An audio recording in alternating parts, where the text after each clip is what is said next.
Badminton में सोना वो जरूर जीतेंगी। लेकिन अब अन्य खबरें आपको दिखाते हैं।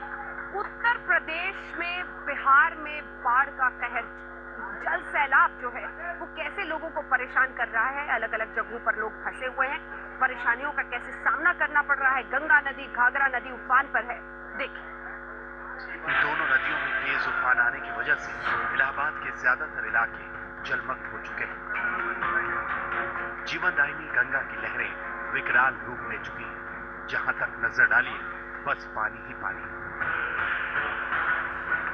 सड़कें डूबी हैं, गलियां डूबी हैं, मकान डूबे हैं। जिन सड़कों और गलियों में आम दिनों में गाड़ियां फर्राटा मारती थी, उनमें अब नावें चल रही हैं। बड़े बुजुर्ग भविष्य को लेकर फिक्र में डूबे हैं, तो बच्चे घर के बाहर भरे पानी में हर हर गंगे कर रहे हैं।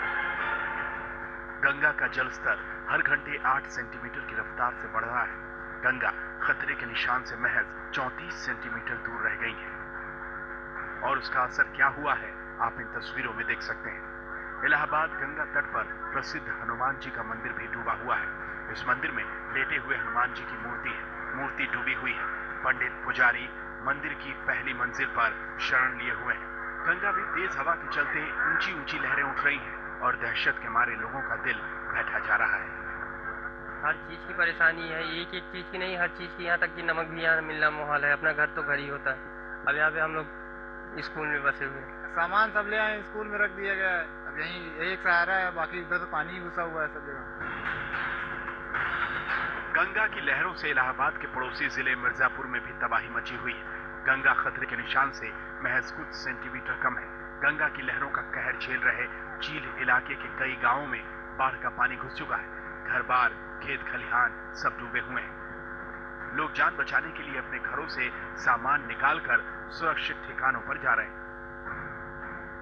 अब बस घरों में पानी घुसना चालू हो गया है। अब सामान को बांध रहे हैं। कोई शासन प्रशासन का कोई यहाँ दौरा नहीं हुआ है। साग सब्जी सब मिल गया। अब घर में पानी घुस गया। तो क्या क्या नुकसान हुआ है आपका? साग सब्जी भैया जाला गैया सब नुकसान होता है। मिर्जापुर में गंगा के साथ उसकी सहायक नदी कर्णावती भी उफान पर है, जिसकी वजह से गंगा का जल हर घंटे 3 सेंटीमीटर की रफ्तार से बढ़ रहा है। राहत बचाव के लिए प्रशासन की टीमों का कहीं अता पता नहीं, लेकिन हुक्मरान कह रहे हैं कि तैयारियां पूरी हैं। संचेतना की अवस्था है, बार बार मीटिंग हो रही है, हफ्ते में एक दफा मीटिंग हो जाती है। सभी जनपद स्तर के अधिकारियों की बैठक हो जाती है, हम तैयार। यूपी के चंदौली में गंगा की लहरों का कहर पहुंचा है। यहाँ गंगा खतरे के निशान को पार कर चुकी है और गंगा के उफान का पानी दर्जनों गांवों को अपनी आगोश में ले चुका है। सड़कें पानी में डूबी हैं, लोग दहशत में डूबे हैं। फसल नुकसान हो रहा है, कच्चा मकान गिर रहा है, मतलब कि घर में सांप वाप आने का डर है। ढंग से सो नहीं पा रहे हैं हम लोग। और यहाँ पे कोई अधिकारी कोई आ भी नहीं रहा है। हम लोग कैसे जिए, क्या करेंगे? मेरा घर सामने डूब गया है, मैं खाऊंगा क्या, कहाँ सोऊंगा, मुझको कुछ समझ में नहीं आ रहा है। गंगा की लहरें कहीं आफत तो कहीं रोमांच का पैगाम लेकर आई हैं। कहीं नौजवान बाढ़ में डुबकी का रोमांचक आनंद ले रहे हैं, तो कहीं जान हथेली पर रखकर लोग बाढ़ का पानी पार करने को मजबूर हैं। फर्रुखाबाद में गंगा और रामगंगा की लहरों ने 50 से ज्यादा गांवों में हाहाकार मचा दिया है। हजारों एकड़ जमीन में खड़ी फसलें बर्बाद हो चुकी हैं। सड़कों पर पानी है, मजबूरी में मोटरसाइकिलें बैलगाड़ी में जा रही हैं।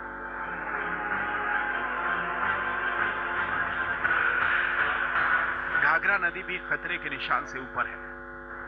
बाराबंकी के तराई इलाकों में घाघरा कहर बरपा रही है। 6 गांवों के हजारों परिवार बांधों पर जिंदगी गुजार रहे हैं।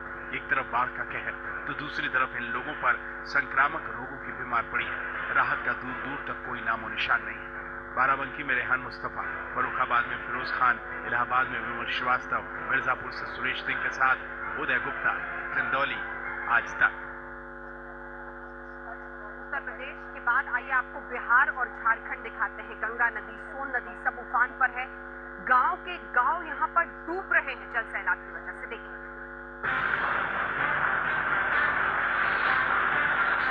इस मासूम की आंखें बाढ़ का खौफ बयां करती हैं। सैलाब में समाये आशियाने कुदरत के कहर की डरावनी तस्वीर पेश करते हैं। पानी में समाये खेत खलिहान, गांव और मकान बाढ़ की त्रासदी की भयावह झलक पेश करते हैं। तस्वीरें डराती हैं, तस्वीरें समझाती हैं कि कुदरत के आगे किसी का बस नहीं, फिर इंसान की क्या मिसाल। बिहार और झारखंड, दो राज्य जिसकी सीमाएं मिलती हैं, आज दोनों ही बाढ़ से त्राही त्राही कर रहे हैं और ये तस्वीरें इन्हीं दो राज्यों की हैं। बिहार की राजधानी पटना से महज 70 किलोमीटर दूर स्थित है बाढ़, जहां गंगा के बढ़ते पानी से बाढ़ आ गई। सैलाब में कई परिवारों के आशियाने समा गए तो बेचारे करते क्या। सड़क किनारे 2 बांस, 1 तखत और एक काली पन्नी के सहारे जिंदगी गुजर करने को मजबूर थे। बच्चे उफनती नदी की ओर ताक रहे हैं तो खाने पीने की चीजों की किल्लत ने यहाँ के बाशिंदों को भूखा सोने को मजबूर कर दिया है। बिना से भूखे है, प्यासे है। जी हाँ, असलियत यही है कि सैलाब का सितम झेल रहे इन लोगों तक प्रशासन की मदद के रूप में पहुंची तो सिर्फ ये काली पन्नियां, जिससे ये सिर्फ सिर ढकने के लिए झुग्गी ही बना सकते हैं। पेट भरने के लिए क्या करें, प्यास बुझाने के लिए साफ पानी तक मयस्सर नहीं। पटना से सटे रामनगर में भी बाढ़ ने लोगों का जीना मुहाल कर दिया है।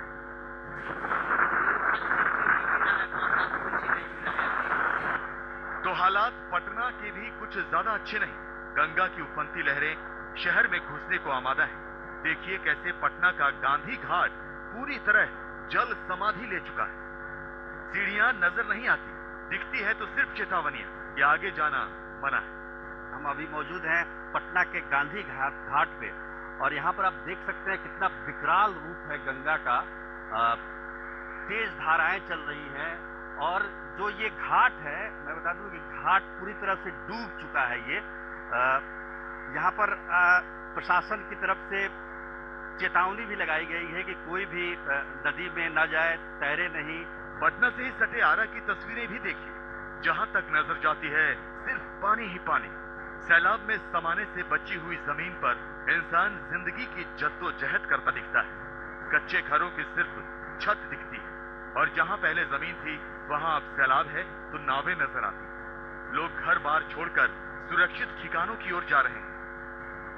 मकान कमजोर होकर गिर रहे हैं। यहाँ सर हम लोग यहाँ मतलब जो भी लेडीज है दूसरे घर पर जाकर रह रही है, हम लोग क्या करेंगे सर? दूसरे से रिक्वेस्ट कर रहे हैं कि रखिए अपने घर पे, हम लोग रख रहे हैं और जो माल मवेशी है उसको तो रखना पड़ेगा सर, नहीं तो यहाँ से हम लोग क्या क्या उठा के लेके जाएंगे। बच्चे भी स्कूल जा रहे हैं, सिर पर किताब रखी है, लेकिन वहाँ भी मायूसी हाथ लगती है। जी हाँ, बाढ़ के पानी से जूझकर किसी तरह बच्चे तो स्कूल पहुँच जाते हैं, लेकिन मास्टर जी नदारद पढ़ने के लिए घर आ जाते हैं, अपना पानी हेल कर जाते हैं। मेरा टीचर कोई भी नहीं आते। बिहार से सटे झारखंड का जमशेदपुर या कहें टाटा नगर भी स्वर्ण रेखा और खरखाई नदी के बढ़ते जलस्तर की मार झेल रहा है। जमशेदपुर के ज्यादातर इलाकों में सिर्फ पानी ही पानी है। लोग ग्राउंड फ्लोर से टॉप फ्लोर यानी घर की छत पर डेरा जमाए, गली मोहल्ले पानी पानी है। पिछले 48 घंटे से हो रही लगातार बारिश से लातेहार में भी जिंदगी का पहिया मानो ठहर सा गया है और सदर प्रखंड के इच्छाबार गांव में सरकार की लाखों की लागत से बना ये चेक डैम भी बह गए। बांध बहा तो साथ में किसानों की फसल भी बहा ले गए। इससे तो सबको भारी परेशानी हो गया है कि सब फसल बह गया है। वाकई ये मानसून की बारिश तो मानो आफतों की बारिश साबित हो रही है। लोगों का जीना मुहाल हो गया है और प्रशासनिक अमला कुंभकर्णीय नींद में सोया हुआ है। क्योंकि दूसरे गेम को स्पेनिश ने अपने हाथ में कर लिया है, यानी अब तीसरे गेम पर पूरे देश की नजरें टिकी रहेंगी। उस तीसरे गेम पर हम भी बने रहेंगे आपके साथ, क्योंकि जैसे ही जीत का जश्न होगा और हर एक की उम्मीद यही है कि गोल्ड सिंधु को ही मिलेगा। लेकिन अब आइए आपको जरा दिखाते हैं अगली खबर। जी हाँ, अगली खबर में हम बात एक बच्चे की करेंगे। जब आंसू भी रो पड़े, जख्म भी करा पड़े, तब पता चलता है कि शायद किसी बच्चे को चोट बहुत गंभीर लगी है। 5 साल के बच्चे की कहानी सीरिया की जरूर है, लेकिन देखिए ऐसे जख्म।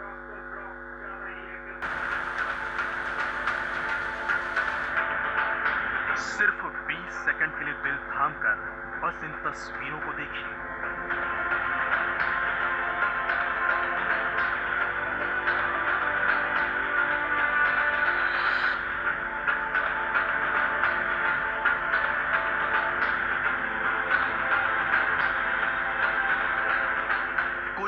भी तो क्या, पूछे भी तो क्या। तस्वीर खुद ही सारी कहानी बयां करने के लिए काफी है।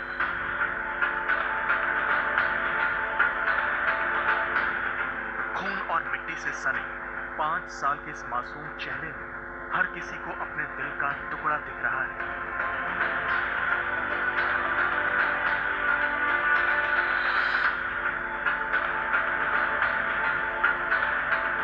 इस मासूम को तो ये भी नहीं पता कि इसका कसूर क्या है।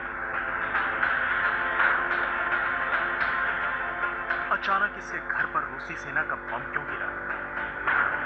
धमाका इतना जबरदस्त था कि बच्चा सन्न था। उसे मालूम ही नहीं कि उसके सिर से खून बह रहा है। उसके सिर में गहरा जख्म हो गया है। उमरान को एम्बुलेंस की कुर्सी पर बिठाया गया, तब भी वो बस यही समझने की कोशिश कर रहा था कि दरअसल उसके साथ हुआ क्या है।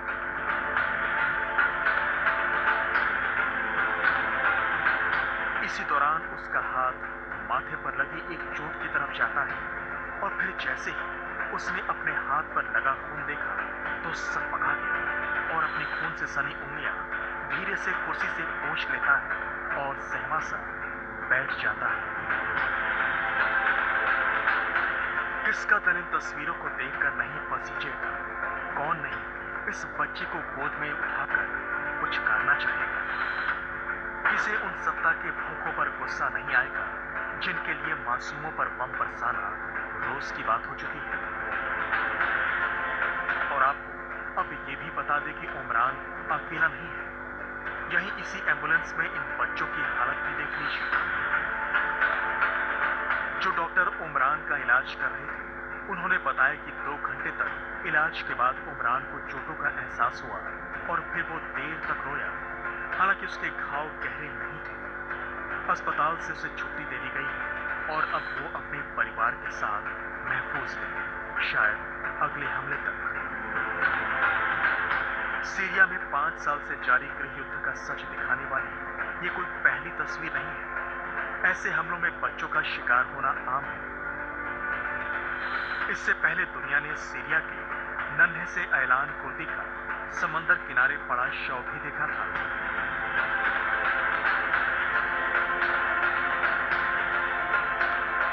हिंसा से तंग आकर उसका परिवार यूरोप पलायन कर रहा था, लेकिन बीच समुद्र नाव पलटी और उसका शव समुद्र किनारे मिला। ऐसे न जाने कितने बच्चे युद्धग्रस्त सीरिया में जिंदगी और मौत के बीच अपना बचपन गुजारने को मजबूर है। आज तक पाकिस्तान अब भारत के खिलाफ हिंदुओं का भी इस्तेमाल करने लगा है।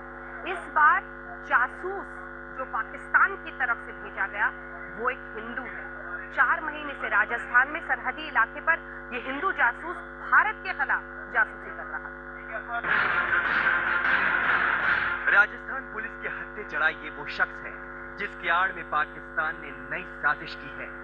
हिंदुस्तान को तबाह करने के प्लान में इस बार पाकिस्तान ने प्यादा बनाया है एक हिंदू चेहरे को, ताकि सुरक्षा एजेंसियों को चकमा दिया जा सके। नाम नंदलाल महाराज, उम्र 26 साल, ठिकाना खिप्रो सानगढ़, पाकिस्तान, काम पाकिस्तान के लिए जासूसी। जी हाँ, ये हिंदू है, लेकिन इस पर आरोप है पाकिस्तान के लिए जासूसी करने का। नंदलाल राजस्थान से लगती पाकिस्तानी सीमा के अलग अलग जगहों से करीब 35 किलो RDX भारत ला चुका है। नंदलाल के पास से एक डायरी भी बरामद हुई जिससे खुलासा हुआ है कि पाकिस्तानी खुफिया एजेंसी कब कब उसके अकाउंट में पैसा डालती थी। उसके काम के बदले ISI उसके अकाउंट में 10 से 60 से 70 हजार रुपए डालती थी। जैसलमेर से गिरफ्तार इस जासूस के पास से 2 मोबाइल फोन और दर्जनों पाकिस्तानी सिम कार्ड बरामद हुए। एक पाक नागरिक 17 तारीख को हमने पकड़ा था, कोई नंदू महाराज के नाम से है, जो पिछले कई सालों से यहाँ बराबर आता जाता रहता है। आता तो वीजा लेकर के आता है, तो यहाँ आकर के वो लोगों से कुछ ऐसी सूचनाएं गैदर करता है, पैसों का प्रलोभन दे करके, और वो सूचना वो पाकिस्तान को भेजता है। ISI का एक तरह से एजेंट के रूप में वो हमारे हाथ लग गया। पिछले लंबे समय से हम उसके पीछे लगे हुए थे। अब की बार वो जब आया तो हमने उसको बराबर ध्यान में रख करके उसे पकड़ा है। खुफिया सूत्रों के मुताबिक नंदलाल रेगिस्तानी और सुनसान इलाके का फायदा उठाकर सैटेलाइट फोन से पाकिस्तानी हैंडलर्स को सैन्य ठिकानों की जानकारी और नक्शे भी भेजता था। इससे पहले कि भारतीय सुरक्षा एजेंसी इसके सैटेलाइट सिग्नल को ट्रेस करती, ये ठिकाना बदल लेता था। हिंदू नाम, बोलचाल और पहनावे की वजह से वो सरहदी इलाकों में आसानी से घुल मिल गया था। पाकिस्तानी खुफिया एजेंसी ISI ने अपना पैंतरा बदला है और पाकिस्तान में रहने वाले हिंदुओं को जासूस बनाकर ट्रेंड करके यहाँ भेजना शुरू किया है। इसके पास से जो खुफिया दस्तावेज, आर्मी के मूवमेंट और कॉम्बैट पोजीशन के फोटोग्राफ मिले हैं वो सिर्फ सेना के उच्च अधिकारियों के पास होते हैं। साथ ही 35 किलो RDX ये भारत की सीमा में ला चुका है। ऐसे में BSF के अधिकारियों, जवानों और कुछ सैन्य अधिकारियों पर भी शक की सुई जा रही है।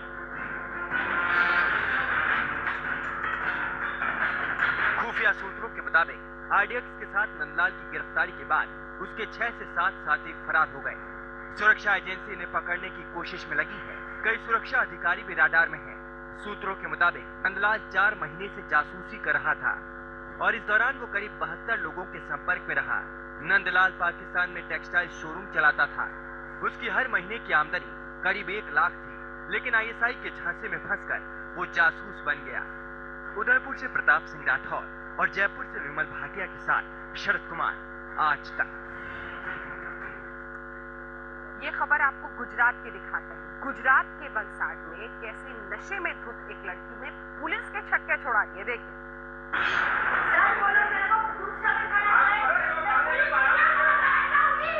शराब का नशा जब सिर चढ़कर बोलने लगे तो होश कहाँ रह जाता है। नशे में धुत एक लड़की के तमाशे की ये तस्वीर गुजरात के वलसाड जिले की पारडी पुलिस स्टेशन की है। पहले इस लड़की ने बगवाड़ा टोल पर हंगामा मचाया और फिर जब गिरती पड़ती हालत में इसे थाने लाया गया तो वहां भी इसकी बदतमीजी जारी रही।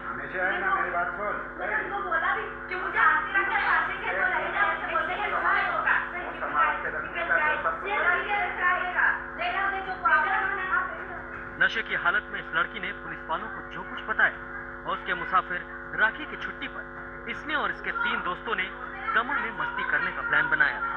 मस्ती के चक्कर में इसने इतनी ज्यादा पी ली कि अपने ही दोस्तों से लड़ बैठे। दोस्तों से झगड़ा करने के बाद ये उनकी कार से उतरकर ऑटो में बैठ गए। जब ऑटो बगवाड़ा टोल पर पहुंचा तो इसने वहां भी हंगामा कर दिया। मजमा जमा होता देख इसने खुद के अपहरण और साथियों के मर्डर होने की बात कहना शुरू कर दिया। टोल अधिकारियों को समझ में नहीं आया कि शराब के नशे में टुन इस लड़की से निपटे तो कैसे निपटे, लिहाजा उन्होंने पुलिस को सूचना दी। मगर पुलिस स्टेशन पहुंचने के बाद तो जैसे इसने अपना आपा ही खो दिया। लेकिन किसी की भलाई करने के लिए कभी कोई मीडिया वाले वलसाड से गोपी खांगर के साथ आज तक ब्यूरो। देखा आपने इस लड़की ने क्या बवाल मचाया। चीते की तरह खेल रही है, आज जबरदस्त प्रदर्शन है ये। इस वक्त PV सिंधु की तरफ से उम्मीदें पूरे देश की है। आइए लेकिन दूसरी तरफ आपको उनकी माँ की तस्वीरें दिखाते हैं। सहम कर एक एक मूव, एक एक शॉट वो देख रही हैं PV सिंधु का, और वो सब कुछ इसलिए क्योंकि जबरदस्त तरीके से पूरा देश देख रहा है। तो सोचिए कि माँ की क्या हालत इस वक्त हो रही होगी। ये हम आपको तस्वीरें इस वक्त दिखा रहे हैं हैदराबाद की, जहाँ पर उनकी माँ इर्द गिर्द जबरदस्त जोश है, लेकिन माँ सब कुछ शांत होकर देख रही है। वो बस ये सोच रही होंगी कि जिस तरह से PV सिंधु ने दूसरे गेम में भी बराबरी कर ली है, कितना पीछे चल रही थी। लेकिन अब देखिए, अब हम आपको दिखा रहे हैं माँ की तस्वीरें। तालियां बजा रही हैं, लेकिन तनाव भी चेहरे पर एक लम्हे का दिखता है। शायद जब बेटी पीछे होती है तो उनके चेहरे पर तनाव आ जाता है, लेकिन भावुक हो रही है, बेहद भावुक, और लगता है आंखों में जैसे आंसू आ रहे हैं। बेहद भावुक हो रही है माँ। जब हम लोग इतने एक एक शॉट पर सहम रहे हैं, एक एक शॉट पर उम्मीदें बन रही हैं, तो माँ का अंदाजा लगाया जा सकता है। हैदराबाद में ये गोपीचंद स्टेडियम है, जहाँ पूरा टीनेजर और इन सब के बीच हम आपको दिखा रहे हैं।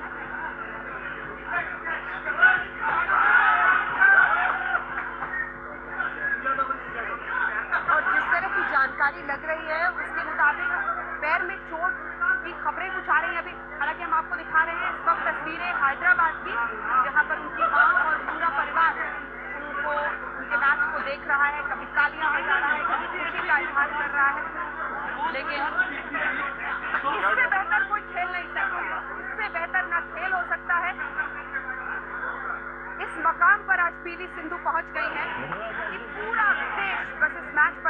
टिकाए बैठा है और सबकी उम्मीदें हैं कि इस मैच को जीत के वो सोने का सपना, पहली महिला वो वैसे ही बन गई है जिन्हें अब चांदी जीता हिंदुस्तान के लिए, लेकिन स्वर्ण पदक पर सबकी नजरें टिकी हुई है। और क्यों ना हो, पहले गेम में जिस तरह से उन्होंने बाजी मारी, बिल्कुल पलट दी बाजी। एक बार फिर से दूसरे गेम में भी यही उम्मीद है कि वो बाजी को पलट देगी।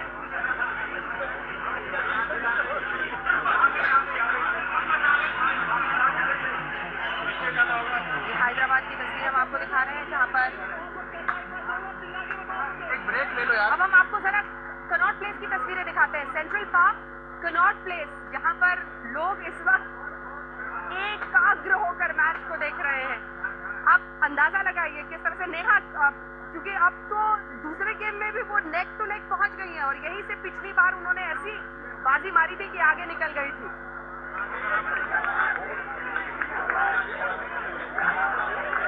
पूरा पीछे तक दिखाइए।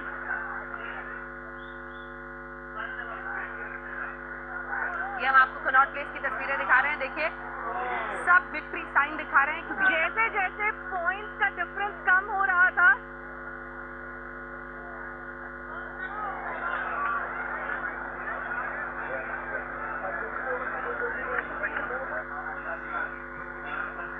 वहां पर इतना इस वक्त आवाज शायद पहुंच नहीं पा रही थी नेहा बातम के पास, लेकिन जोश जबरदस्त है। सेंट्रल पार्क में जैसे आधी दिल्ली पहुंच गई है, दूसरी तरफ हैदराबाद में देखिए गोपीचंद स्टेडियम में मैच भावुक हो रही है। एक छोटे से ब्रेक के लिए हम रुक रहे हैं। जिस मैच पर है देश की नजर, उसी मैच पर है आज तक की नजर। फौरन लौट रहे हैं, देखते रहिए आज तक।